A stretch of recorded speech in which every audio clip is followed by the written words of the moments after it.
अगर हम कन्वर्सेशन बात करें फाइनेंस के लिए, तो एप्लीकेशन में हम इसका फाइनेंस देखें तो AI driven system help with the customer support, fraud detection and financial advice आपके रिक्वायरमेंट के हिसाब से।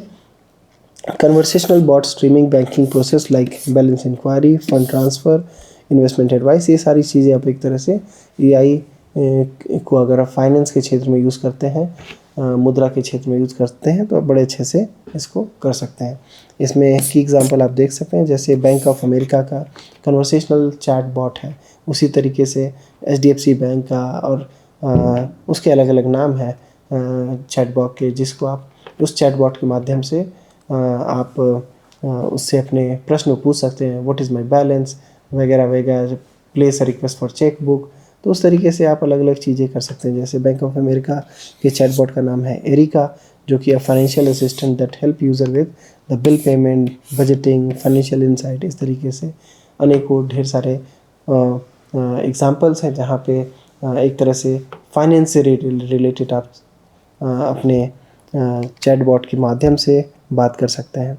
तो एंड्रयू एनजी, जो कि one of the most popular AI कह सकते हैं प्रोफेसर हैं, कोर्सेरा जिन्होंने बनाया था, आप में से काफ़ी लोगों कोर्सेरा को यूज़ भी किया होगा। तो कोर्सेरा इन्हीं की कंपनी, अभी ऐसे ढेरों इनकी कंपनियां हैं, और कई ढेर सारी कंपनियों में ये चीफ साइंटिस्ट और अलग अलग भूमिकाओं पे कार्य करते हैं। तो AI will impact all industry but the impact in finance will be profound, क्योंकि मनी मैटर्स।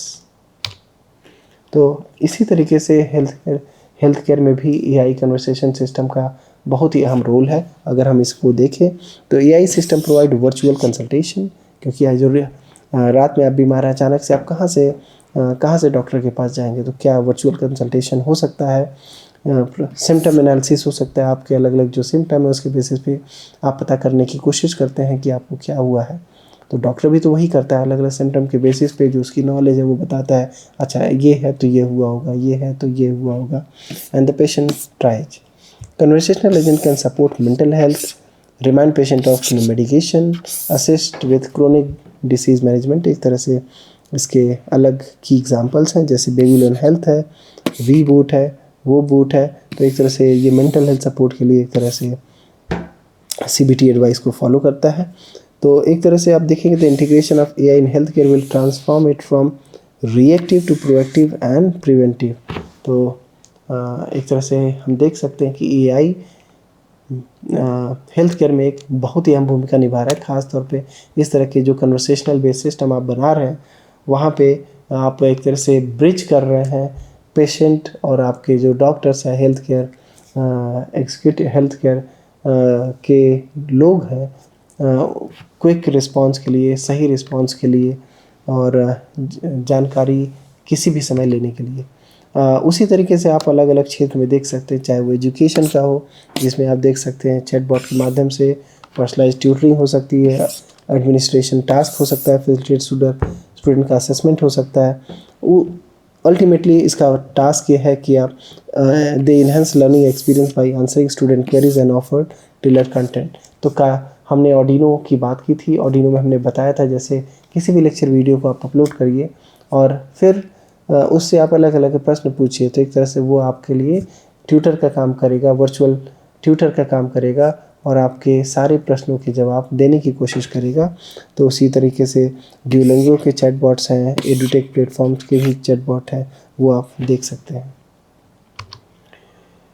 उसी तरीके से सॉफ्टवेयर इंजीनियरिंग में भी है। तो एक तरह से कोई क्षेत्र ऐसा बचा नहीं है जहाँ पे आप कन्वर्सेशन सिस्टम AI का यूज़ करके उसको और बेहतर ना बना पाएँ।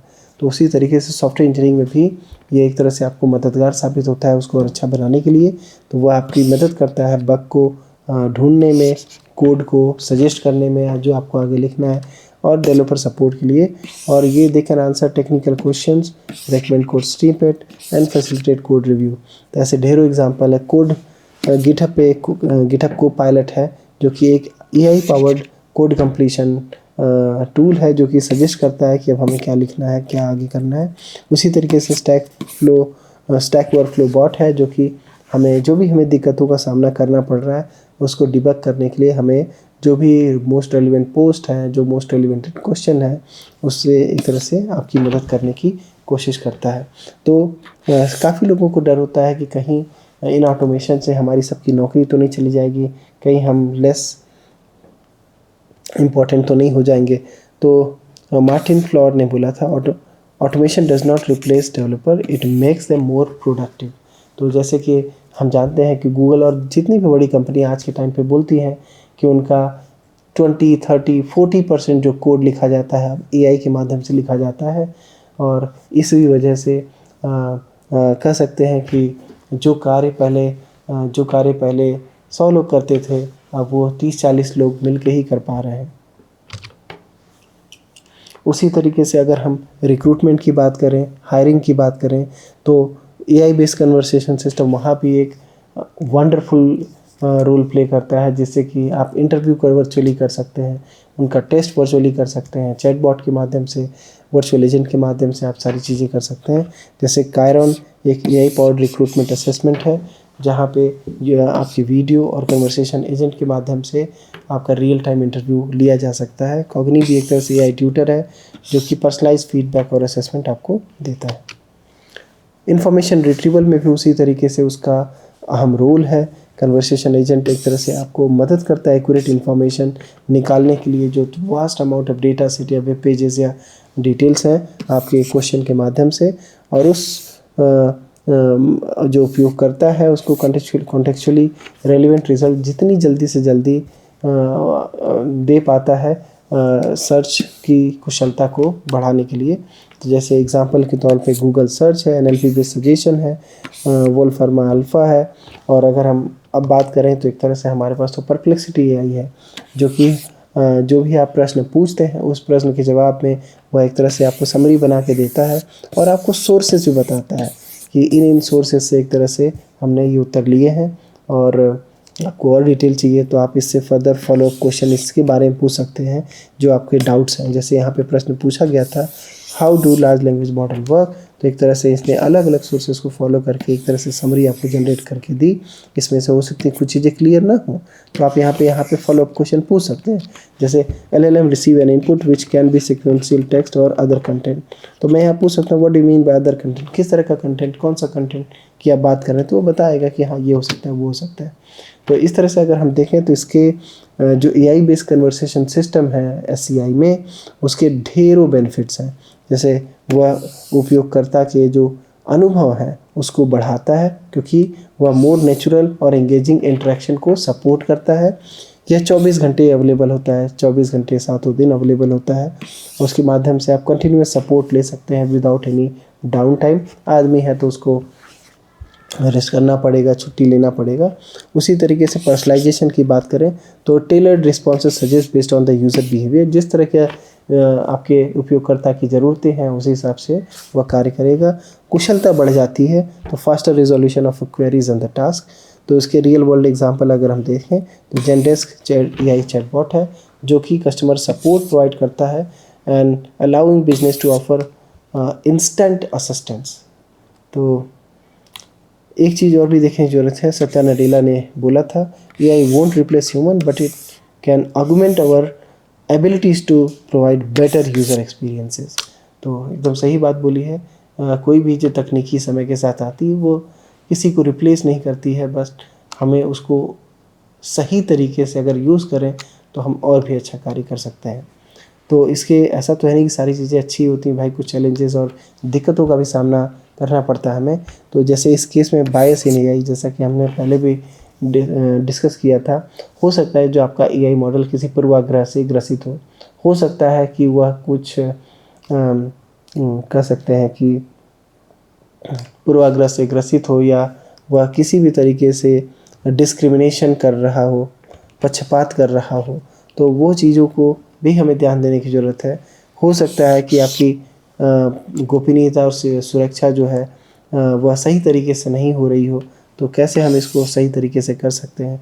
कभी कभी हो सकता है कि वो कॉन्टेक्स्ट को, जो आप जिस कॉन्टेक्स्ट में आप पूछ रहे हैं उसको अच्छे से नहीं समझ पा रहा हो, तो उस केस में हम कैसे इसको और अच्छा कर सकते हैं कि कॉम्प्लेक्स यूज़र क्वेरीज और नुआंसेस को भी वो अच्छे से समझ पाए। User trust, building and maintaining trust when using AI system, वो इतना आसान नहीं है। कैसे एक आदमी एक व्यक्ति पे तो भरोसा कर सकता है, लेकिन कैसे मैं मशीन पे भरोसा करूँ, एक तरह से वो है तो एक तरह से program, algorithm and so on. तो उसी तरीके से आप देख सकते हैं कि Microsoft Tay chatbot, a conversation agent that had to be shut down due to bias learned from user interaction। तो एक तरह से इसको बंद किया। उसी तरीके से हमने अमेज़न के हायरिंग टूल की भी बात की थी, जिसको उन्होंने बंद किया जब उनको पता चला कि ये फीमेल के प्रति पक्षपातपूर्ण निर्णय ले रहा है। तो इसमें अलग अलग इमर्जिंग ट्रेंड्स भी हैं, जैसे इमोशन डिटेक्शन है, वॉइस ड्राइवर यूआईज है, वॉइस ड्रिवन यूआईज है, मल्टी मोडल इंटरफेस है और एक्सप्लेनेबल एआई है। कैसे आप ये संवाद जो मनुष्य और टेक्नोलॉजी के बीच में हो रही है, वर्चुअल एजेंट के बीच में हो रही, कैसे उसको आप एक मानव से मानव के तरह का संवाद और संचार बना सकते हैं। तो इसके लिए इमोशन को ध्यान देने की ज़रूरत है, अलग अलग इंटरफेसेस जो संपर्क बिंदु हैं उसको ध्यान देने की ज़रूरत है, एक्सप्लेनेबल एआई की ज़रूरत है, क्योंकि जो भी एआई डिसीजन ले रहा है कैसे हम उस पर ट्रस्ट करें। तो हमने पिछले सप्ताह में डिस्कस किया था कि अलग अलग एक्सप्लेनेबल एआई के माध्यम से, लाइम शैप, इन सब के माध्यम से आप एक तरह से अपने डिसीजन मेकिंग प्रोसेस को एक्सप्लेन कर सकते हैं। जैसे Google's duplex and AI capable of making phone calls and having human like conversation for reservation. तो एक तरह से ये सारे फ्यूचर ट्रेंड्स आपको दिख रहे हैं। तो एटलीस्ट हमने ये देख लिया कि कैसे ह्यूमन कम्युनिकेशन सिस्टम वर्क करता है, और अगर हम उसके पैरेलल में या उसके लिए एआई बेस्ड कम्युनिकेशन सिस्टम बनाते हैं तो वो कैसा होना चाहिए, उसको किस चीज़ों का ध्यान देना चाहिए, इस बारे में हमने बात की थी। तो चलिए अब हम आगे जानते हैं कि ये जो अलग अलग तरीके के हम इंटेलिजेंट एजेंट बना रहे हैं, ये इंटेलिजेंट एजेंट क्या हमारे आवश्यकताओं के अनुरूप काम कर रहे हैं, यह कितना रिस्पॉन्सिबल है। जैसे अगर हम किसी मनुष्य के साथ किसी कार्य को करने के लिए बोलते हैं तो वह दिए गए कार्य को सही तरीके से सोच के हमारे गोपनीयता और सारी चीज़ों को ध्यान रखते हुए करता है। तो क्या यह जो एजेंट होगा वो भी आदमी की तरह कार्य करेगा? क्या वह भी उसी तरीके से कार्य करेगा? तो इसलिए हम जो इंटेलिजेंट एजेंट की बात कर रहे हैं, ख़ास तौर पे जैसे हमने बात की, आज के टाइम पे जितने भी एजेंट हैं, वर्चुअल एजेंट हैं, वो मल्टी मॉडल होते जा रहे हैं, क्योंकि जो उपयोगकर्ता हैं उनकी ज़रूरतें मल्टी मॉडल हैं, वह खुद मल्टी मॉडल है। तो इस वजह से मल्टी मॉडल इंटेलिजेंट एजेंट काफ़ी पॉपुलर होते जा रहे हैं। बट अगर हम उनको जिस तेज़ी के साथ टेक्नोलॉजी आगे बढ़ रही है, अगर हम उनको सोशली रिस्पॉन्सिबल नहीं बनाएंगे तो जेफ्रे हिंटन की बात सही हो जाएगी कि ये जो मल्टी मॉडल एजेंट हैं वह ह्यूमन से भी ज़्यादा इंटेलिजेंट हो जाएंगे, और एक तरह से वह पूरे ब्रह्मांड के बर्बाद होने का कारण बनेंगे। तो चलिए जानते हैं कैसे हम जो मल्टी मॉडल इंटेलिजेंट एजेंट हैं उनको सोशली रिस्पॉन्सिबल बना सकते हैं। तो जैसे हमने बात की थी, इंटेलिजेंट एजेंट एक तरह से सिस्टम है जो bring the best and the worst of the human imagination. तो एक तरह से intelligent agent will transform our life, health को, एजुकेशन को, रोजगार को, घर पे जो ज़रूरतें हैं, स्मार्ट होम बनाने के लिए असिस्टेंट को, वह उसमें मददगार साबित होता है। और इसके डर भी हैं, जैसा कि जेफ्रे हिंटन और बाकी लोगों ने हाईलाइट किया है। It will take over and make human extinct and slave. कहीं ऐसा तो नहीं जैसा कि हम अलग अलग मूवीज़ में देखते हैं कि ये जो मशीन्स हैं ये एक तरह से हमारे मनुष्यों को, हमारे मानव जाति को एक तरह से गुलाम बना लेंगे। So human superiority will be gone, क्योंकि अभी तो हम इन एजेंट से ज़्यादा सुपीरियर हैं, इंटेलिजेंट हैं, हम इनको बना रहे हैं। बट जिस तेज़ी से ये सारी चीज़ें सीख रहा है, तो गोइंग फॉरवर्ड ये हो सकता है कि ह्यूमन से भी ज़्यादा सुपीरियर हो जाए, तब दिक्कतों की बात होगी। तो उसी तरीके से हम कह सकते हैं कि how can we move beyond the vague notion of agent and develop more precise framework that understand intelligent system. तो एजेंट आर डिफाइंड इन 1996। तो एजेंट को एक का परिभाषा एक तरह से दिया है, क्या यहाँ पे आप देख सकते हैं, computer system that are situated in some environment and capable of autonomous action in this environment to meet the design objective. जो भी डिज़ाइन ऑब्जेक्टिव है उसको प्राप्त करने के लिए किसी इन्वायरमेंट में अगर वो ऑटोनॉमस तरीके से उसको कर पा रहा है तो एक तरह से वो एजेंट है। ओपन एआई ने जो एक तरह से जो आर्टिफिशियल इंटेलिजेंस में अलग एजेंट है उनको एक तरह से 5 लेवल्स में बांट रखा है। पहला लेवल था जो कि बहुत पहले ही पार हो चुका है, chatbot AI with conversational language. वो तो ऑलरेडी हो रहा है। दूसरा है reasons and human level problem solving, ऐसा हम ढेर सारे प्रॉब्लम के साथ कर पा रहे हैं। अभी जो चैट जीपीटी और ओपन एआई की कैपेबिलिटी है और ज़्यादातर जो वर्चुअल एजेंट अवेलेबल है हमारे पास, वह लेवल 3 कैपेबिलिटी में है, जहाँ पे agent system can take action. आप ये एज्यूम करके चलिए जब हम लेवल 4 और लेवल 5 पे जाएंगे, लेवल 4 जो कि इनोवेटर एआई कैन एड, वो खुद से इनोवेशन करने लगेगा, और लेवल 5 में जहाँ पे organization AI can do the work of an organization itself, वो खुद की एक तरह से ऑर्गेनाइजेशन बना के हम पे राज करने लगेगा। एक तरह से आप ऐसे सोच सकते हैं। तो जैसे जैसे ये ऊपर के लेवल पे जाएगा वह और ख़तरनाक होता जाएगा, इसलिए हमें इसे सोशली रिस्पॉन्सिबल बनाने की बहुत ज़रूरत है। तो इस वजह से यहाँ पे आप देख सकते हैं कि प्रोफेसर रमेश जैन, जो कि काफ़ी जाने माने रिसर्चर हैं, और इनको एक तरह से मल्टीमीडिया का पिता भी कहा, मल्टीमीडिया रिसर्च का पिता भी कहा जाता है। तो उन्होंने एक तरह से उनकी टीम के साथ ये आर्टिकल लिखा है IEEE मल्टीमीडिया में, जो कि एक तरह से इसका 25वां संस्करण है अगर मैं गलत नहीं हूँ तो multi modal agent from vision to reality. पहले एक तरह से बस ये विज़न था, अब ये एक तरह से रियलिटी में हमारे सामने आ रहा है। जैसे कि पहले जो चीज़ें होती थी, कॉम्पैक्ट डिस्क टू LLM हुआ, फ़ोन टू वीडियो टेलीप्रेजेंस हुआ, TV to streaming on demand हुआ, email to multi modal messaging for everybody, emergence of GPS, heart rate वगैरह वगैरह हम देख सकते हैं। तो अगर हम पर्टिकुलरली हेल्थ केयर की बात करें तो हमें इसको देखने की ज़रूरत है, कैसे ये मल्टी मोडल जो एजेंट हैं वो हेल्थ केयर में हमें मदद कर पाते हैं। तो इसके लिए हमें एक्यूरेसी को देखना पड़ेगा, ट्रस्टवर्दीनेस को देखना पड़ेगा, और अपने उपयोगकर्ताओं से एम्पैथी दिखाने की ज़रूरत पड़ेगी, जिसमें एक तरह से इमोशनल सपोर्ट हुआ, पर्सनलाइजेशन हुआ, ट्रस्टवर्दीनेस, एक ट्रस्ट के लिए एक्सप्लेनेबिलिटी और इंटरप्रिटेबिलिटी होनी चाहिए, और एक्यूरेसी के लिए ग्राउंडेड, अप टू डेट और मल्टी मॉडल होना चाहिए।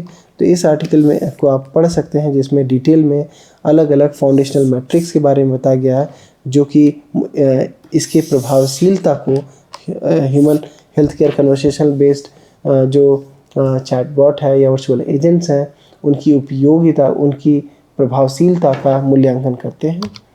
तो जैसा कि हमने बात की कि अभी हम लेवल 3 पे हैं, और इस लेवल पे अगर आपको एक कन्वर्सेशनल हेल्थ एजेंट बनाना है तो कुछ इस तरीके से होगा। यूज़र और डॉक्टर होंगे, उनके क्वेश्चन होंगे जो कि एक तरह से multi modal, multi language, empathy और कंपेनियनशिप हो सकते हैं, और हेल्थ एजेंट होगा जो उसको समझेगा, उस सबसे थिंक करेगा, प्लान करेगा और उसको प्रोसेस करेगा, और हेल्थ रिकॉर्ड इंफॉर्मेशन जो है एक तरह से उस तरह से उनको बनाएगा और वापस आंसर देगा। तो इस तरीके से आप देख सकते हैं। अगेन आप इस पर्टिकुलर पेपर को देख सकते हैं फॉर मोर डिटेल्स, कैसे कन्वर्सेशनल हेल्थ एजेंट सिस्टम को एक तरह से बनाने के लिए इन्होंने एक फ्रेमवर्क का प्रपोज किया है। तो इस रिसर्च के माध्यम से उन्होंने एक ओपन प्लेटफॉर्म प्रपोज किया जिसका नाम है ओपन चा। आप इसको देख सकते हैं कैसे अगर आपको हेल्थ केयर के लिए एक कन्वर्सेशनल सिस्टम बनाना है तो कुछ इस तरीके से दिखेगा, जिसमें आप देख सकते हैं अलग अलग API के माध्यम से इसके जो अलग अलग कंपोनेंट्स हैं वो उसमें मददगार साबित होंगे। ये इन्होंने हेल्थ केयर एजेंट के लिए किया है। अगर आपको ऐसे ही एजुकेशनल एजेंट के लिए, चाहे कस्टमर एग्जीक्यूटिव के लिए बनाना हो तो आप कैसे बनाएंगे, यह कार्य मैं आपको देता हूँ, आप इसको देख सकते हैं। ये ये ओपन चा जो था एक तरह से उसका आर्किटेक्चर कैसे ये कार्य कर रहा है, लेवल 1 और 2 पे ऐसे कर रहा था, लेवल 3 और उससे ऊपर एक तरह से ऐसे करेगा, वो आप देख सकते हैं। और ये लीजेंड है इसके करस्पॉन्डिंग, तो इसके मैं डिटेल में नहीं जा रहा हूँ। तो ये जो रिसर्च पेपर और आर्किटेक्चर थे आप इनको देख सकते हैं अगर इसके बारे में और जानकारी चाहते हैं। ये उसके करस्पॉन्डिंग एक तरह से QR कोड्स हैं, आप इन पे उसके गिटहब, उसके डॉक्यूमेंट, उसके ट्यूटोरियल और उसके पेपर को देख सकते हैं। तो अगर हम वापस अपने मल्टी मोडल इंटेलिजेंट एजेंट की बात करें, उसको सोशली रिस्पॉन्सिबल बनाना है तो हमें देखने की ज़रूरत होगी तो हम इसको कैसे बनाएंगे। तो using multi modal intelligent agent in socially responsible application, तो let's design socially responsible multi modal intelligent agent. तो एक तरह से आप कह सकते हैं इसको, अगर ऐसा कोई आप एजेंट बनाते हैं जो कि सोशली रिस्पॉन्सिबल हो, तो आप हेल्थ केयर हो, चाहे एजुकेशन हो, इन्वायरमेंट हो या ह्यूमन राइट हो, सोशल, उसको वहाँ पे बड़े अच्छे से वो अपने उपयोगकर्ताओं की को मददगार साबित होगा उनके प्रश्नों के उत्तर देने में, उनकी ज़रूरतों को पूरी करने में। तो designing socially responsive MEA to drive positive social change, uphold ethical principle and responsibly across diverse social and cultural context। तो अगर हम सोशल मीडिया पे को आज देखें तो एक तरह से चारों तरफ तबाही मची हुई है। तो इट एम्प्लीफाइज नेगेटिव इफेक्ट।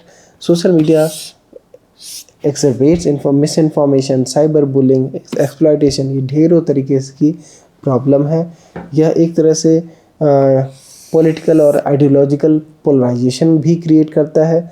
आजकल हम देखते हैं और सुनते भी हैं, अलग अलग रिसर्च ये बताते हैं कैसे सोशल मीडिया एक तरह से इन्फ्लुएंस करते हैं वोटर्स को, अलग अलग वोटों के लिए उनको अलग अलग ग्रुप में डिवाइड करने के लिए। तो social media algorithm creates echo chambers, filter bubbles and extremist ideologies and isolated groups and making compromise difficult। उसी तरीके से अगर हम देखें तो multi model content spread disinformation. तो अगर मिस इन्फॉर्मेशन, डिसइंफॉर्मेशन की बात करें, यह एक तरह से समाज में एक तरह से हेट और उनको बांटने का भी काम करता है। तो एक तरह से इन सब प्रॉब्लम को हम देख रहे हैं। तो इस वजह से अगर हम इन चीज़ों को देखें तो AI could surpass human intelligence, तो it may evolve beyond human cognitive abilities and outpacing us in intelligence। समय के साथ अगर ऐसे ही आगे बढ़ते रहा तो ये सब रिस्क भी एक तरह से है। Autonomous decision making could spiral out of control। जैसे अगर वो हमारे हाथ से निकल गया, अपने आप डिसीजन लेने लगे, अपने आप सारे कार्य करने लगे, तो क्या हम कर सकते हैं। AI एजेंट को टर्न अगेंस्ट द ह्यूमनिटी। अगर उस पर हम कोई कंट्रोल नहीं करेंगे तब तो बहुत ही दिक्कत की बात है। तो एक तरह से ये जो सोशल मीडिया पे तबाही मची हुई है और जो एग्जिस्टेंशियल रिस्क हैं AI के, ये तभी सही हो सकती हैं जब हम socially responsible multi modal agent बनाएं। तो can be design socially responsible multi modal agent जो कि इंश्योर करेगा alignment with the human value, promoting fair opportunity, ethical use of personal data and promoting fair opportunities। तो चलिए हम इसको बनाने की कोशिश करते हैं। उसके लिए हमें किन एस्पेक्ट को कंसिडर करने की कोशिश करनी होगी, तो हम एक तरह से ह्यूमन बीइंग से ही देख के उसको करेंगे। तो जैसे परसेप्शन की बात है तो एक तरह से ह्यूमन बीइंग परसीव थ्रू अलग अलग जो उसके सेंसर्स हैं शेयर बाय द एक्सपीरियंस। तो ये भी उसी तरीके से उसको सेंस करेगा। Process multiple data sources, text, image on speech. Learning कैसे करता है, तो एक तरह से फ्लेक्सिबल लर्निंग होती है, adapt with the creativity and intuition. तो यहाँ पे भी एक तरह से डेटा ड्रिवन होता है and efficient at processing large data sets. Decision making की तरह से आप देख सकते हैं तो balance logic, emotion and ethics in decision. उसी तरीके से अगर हम मल्टी मॉडल इंटेलिजेंट एजेंट की बात करें तो ये रूल बेस्ड, लैक मोर रीजनिंग। उसी तरीके से अगर हम सारे एस्पेक्ट को देखें तो हमें सोशली रिस्पॉन्सिबल बनाने के लिए so can be program to act responsibly based on the data and innate ability to make moral and ethical judgement. उसको as a human, as a व्यक्ति उसको पता होता है कि हाँ ये सही है, ये गलत है, और उसी हिसाब से वो कार्य कर सकता है। उसको पता है कहाँ रुकना है। तो अगर हम सेम चीज़ अपने मल्टी मॉडल एजेंट को बता पाएँ, सिखा पाएँ प्रोग्राम के थ्रू या जैसे भी, तो वह हमारे लिए बेस्ट चीज़ होगी। तो यही कार्य हमें करना है यहाँ पे सोशल रिस्पॉन्सिबल बनाने के लिए। हमें इसको can be program to act responsibly based on the data. और ये डेटा कहाँ से आएगा, कैसे ह्यूमन एक्ट करता है अपने सोशल रिस्पॉन्सिबिलिटी के लिए, कैसे एजुकेशन उसमें मदद करता है, क्या क्या चीज़ें वो सीखता है, क्या क्या मोरल वैल्यूज़ वो फॉलो करता है। ये चीज़ें एक तरह से हमें मददगार साबित होती हैं। तो socially responsible is fostered in human through the learning and the socialisation. तो we can apply similar approaches to cultivate social responsibility in the intelligent agent. ये हमारा एम है। तो इसको फॉलो करने के लिए बेस्ट तरीका है कि हम देखें कि जब रोबोट का आविष्कार हुआ था तो लोग ये भी बोलने लगे रोबोट अगर आदमी से अच्छा काम करने लगे, रोबोट आदमी को गुलाम बना ले। ढेर सारी मूवीज़ उसी के अराउंड एक तरह से थी। तो असीमोस ने एक basic law for robots create किया था। पहला लॉ था a robot may not injure a human being और through inaction allow human being come to harm. तो मतलब किसी भी हालत में जो व्यक्ति है उसको हार्म नहीं पहुंचना चाहिए, ये फर्स्ट लॉ था। सेकेंड लॉ बोलता था a robot must obey the order given by its human being except where such order would conflict the first law. तो एक तरह से रोबोट को किसी भी हालत में आपने जो एक तरह से उनको ऑर्डर देने वाला बॉस है उसकी बात को सुनना पड़ेगा, एक्सेप्ट पहला जो कंडीशन था, पहला जो लॉ था वो वायलेट ना हो रहा हो। और तीसरा ये है कि robot must protect its own existing as long as protection does not conflict with the first और सेकेंड लॉ। तो एक तरह से ठीक है, आपको रोबोट को खुद को भी बचाना पड़ेगा एज लॉन्ग एज उसको पहले दो जो लॉ हमने मेंशन किए थे, किसी भी हालत में आपको ह्यूमन बीइंग को हार्म नहीं करना है, किसी भी हाल में आपको अपने जो बॉस हैं जो आपको ऑर्डर दे रहे हैं उनकी बात को सुननी। तो उसी को फॉलो करते हुए अगर हम socially virtual multi modal intelligent agent की बात करें तो सेम गाइडिंग प्रिंसिपल और सेकेंडरी प्रिंसिपल और केस फंक्शनिंग अगर हम करें तो हम जो मल्टी मॉडल एजेंट जो कि अभी एक तरह से बिना कंट्रोल के काम कर रहे हैं वो एक कंट्रोल तरीके से, एक अच्छे तरीके से काम कर पाएंगे। तो हमें ये चीज़ का ध्यान देना है कि जो मल्टी मॉडल एजेंट हैं should be train to follow the guiding principle as a core part of their functionality. कि जब भी हम उनको ट्रेन करें तो हमें ये इंश्योर करना पड़ेगा कि ये जितने भी गाइडिंग प्रिंसिपल की हम बात कर रहे हैं उसको अपने कोर फंक्शनैलिटी में डालें, उसको करना ही है, ensuring the alignment with the ethical standard and the societal goal. उसी तरीके से if MIA deviates from the guiding principle, it should cease the function until it's debug। अब अगर वो इन गाइडिंग प्रिंसिपल के मुताबिक काम नहीं कर रहा है, फॉर एग्जांपल जो उसका ह्यूमन बीइंग को किसी तरीके से हार्म पहुंचा रहा है या उसको बुली कर रहा है या डीप फेक वीडियो बना रहा है समाज को बांटने के लिए, सोशल मीडिया को एक तरह से हमने बताया तबाही मचाने के लिए, तुरंत उसको वहाँ पे काम करना बंद कर देना चाहिए जब तक कि हम रूट कॉज को पता न कर पाएँ और उसको सही न कर पाएँ। उसी तरीके से अगर हम सेकेंडरी प्रिंसिपल की बात करेंगे तो in addition to core principle the secondary principle will be establish to encourage desirable, जैसे ये तो होना ही चाहिए, सेकेंडरी एक तरह से अगर हो तो अच्छी बात है, enhancing the multi modal intelligent agents role in the positive societal impact. तो अलग अलग अगर हम गाइडिंग प्रिंसिपल की बात करें तो पहला गाइडिंग प्रिंसिपल है सिमिलर टू असिमोव का जो रोबोट का प्रिंसिपल था, human welfare and the autonomy first. MIA agent system must prioritize human well-being, dignity and autonomy in all interaction, ensuring users' right, freedom and emotional need are respected while promoting the integrity of information। एक तरह से किसी भी हालत में आप जो अलग अलग उपयोगकर्ताएँ हैं या और भी लोग हैं उनको आप नीचा न दिखाएं, उनको डिग्निटी को मेंटेन करें, उनको किसी भी तरीके से हार्म न पहुंचाएं, इस पे हमें ध्यान देने की ज़रूरत है। दूसरा गाइडिंग प्रिंसिपल जो कि होना चाहिए यहाँ पे न्याय संगत होना चाहिए, इक्विटी, सभी को बराबरी का मौका मिलना चाहिए और हर लोगों को मौका अवसर देने के लिए हमें ध्यान देना चाहिए। तो MIA agent must ensure that all individual and groups are treated fairly, equitable and actively working to eliminate bias, discrimination, harm while promoting inclusive participation in social and cultural dialogue। Third guiding principal है credibility, accuracy and truthfulness होना चाहिए, क्योंकि इसके बिना आप उसकी बात को नहीं मान सकते हैं, उसके जो भी रिस्पॉन्स दे रहे हैं उस पर आप ट्रस्ट नहीं कर सकते। तो एक तरह से MIA must assess, label and promote the credibility of information, it curates and present, ensuring only the verified and truthful accurate content is shared, especially in the high stake environment like news, healthcare and education। तो जितने भी sensitive एक तरह से क्षेत्र हैं वहाँ पे उसको और भी ज़्यादा ध्यान देने की ज़रूरत है। केवल वही इंफॉर्मेशन या वही आंसर करें या वही चीज़ें प्रोवाइड करें जिससे कि किसी को नुकसान ना हो। ट्रांसपेरेंसी एंड अकाउंटेबिलिटी, अगर कुछ गलत हो जाता है तो किसकी एक तरह से जिम्मेदारी होगी, और ट्रांसपेरेंट जो भी डिसीजन ले रहा है वो एक तरह से या जो भी उत्तर दे रहा है वह पारदर्शी होना चाहिए। MIA system must be transparent in the decision making process and explainable to users ensuring accountability for their actions.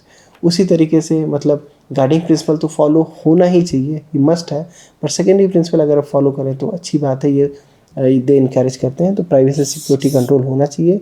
तो प्रिंसिपल ये है कि AI must be adaptable and capable of evolving its ethical guideline as a societal value, laws and ethical standard changes over the time.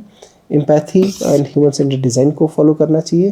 तो AI must be design to understand and respond to human emotion and social cues, fostering empathy and human connection in its interaction.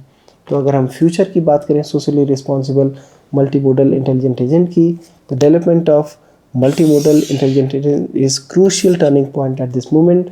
अगर हम इन guiding principal और secondary principal को follow करें तो हम उसको सही तरीके से कंट्रोल कर सकते हैं, और जैसे कि हम चाहते हैं ह्यूमन काइंड को एक अच्छे तरीके से, सहज तरीके से उनके लिए एक मदद के बिंदु बन सकते हैं। The potential of create ethical compassionate and impactful agent is immense.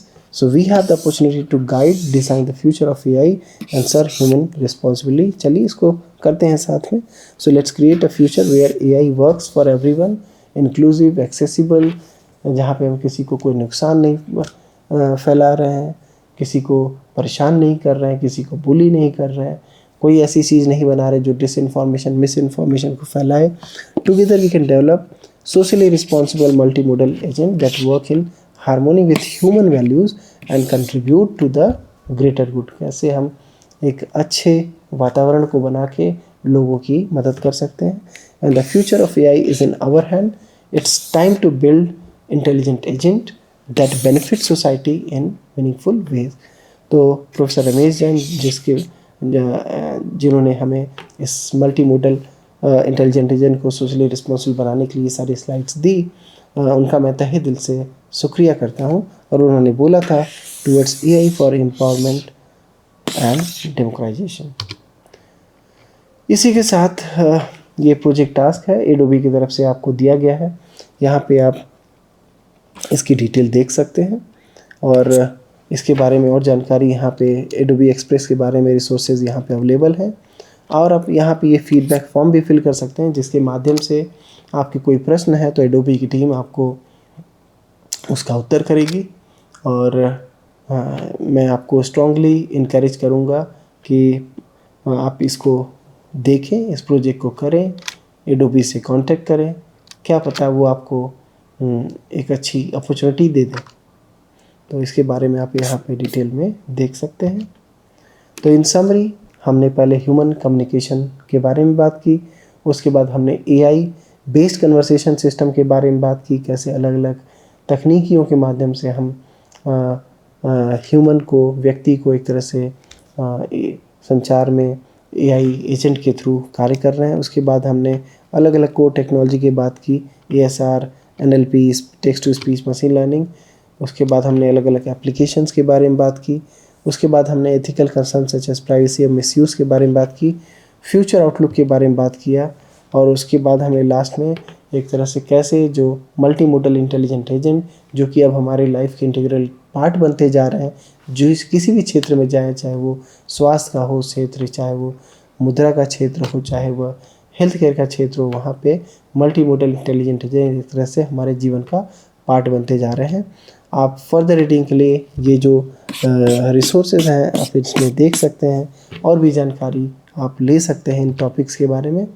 इसी के साथ मैं आपसे इस कोर्स से अलविदा लेता हूँ, और मैं आशा करता हूँ कि इस कोर्स ने आपको ह्यूमन कंप्यूटर इंटरेक्शन के बारे में एक बहुत ही अच्छी जानकारी दी होगी, और आप अब इस लायक हुए होंगे कि कोई भी ह्यूमन कंप्यूटर इंटरेक्शन सिस्टम बना सकते हैं। आप डिज़ाइन से अपने आप को परिचय दिए होंगे। आप अब देख सकते हैं कि अगर आपको कोई मानव केंद्रित सिस्टम बनाना है तो आपको किन कॉन्सेप्ट का यूज़ करना है, किन टूल का यूज़ करना है।